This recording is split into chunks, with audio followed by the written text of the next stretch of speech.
Hello friends, Trey Smith here, host and producer of Trey's Table, a podcast about African American history, politics, and culture. Thank you for joining me for another short video where I'm going to talk about a great black book that I've been reading.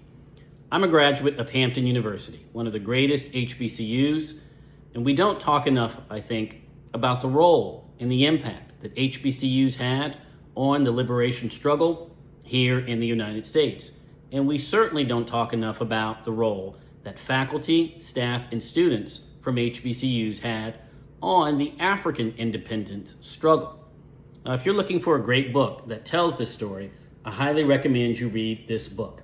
The title of the book is The Second Emancipation.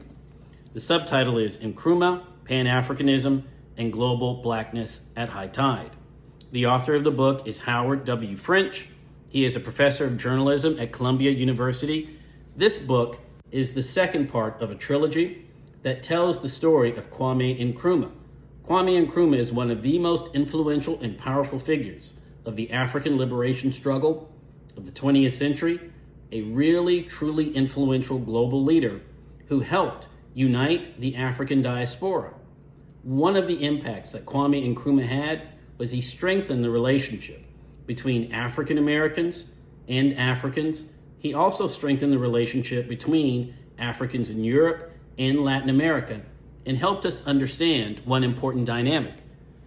We can only succeed and thrive as people of African descent if we understand that it is a global struggle.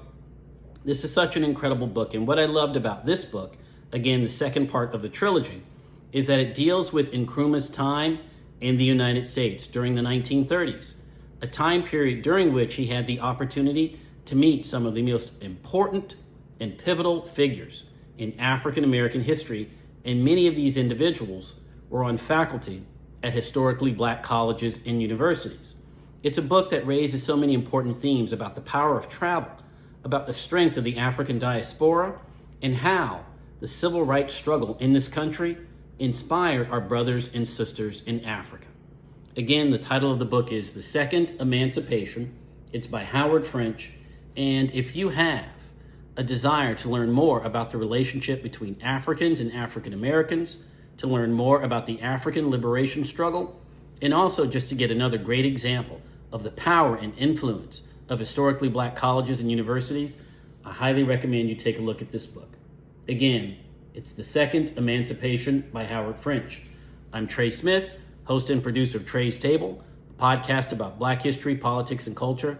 And thank you for listening to this video.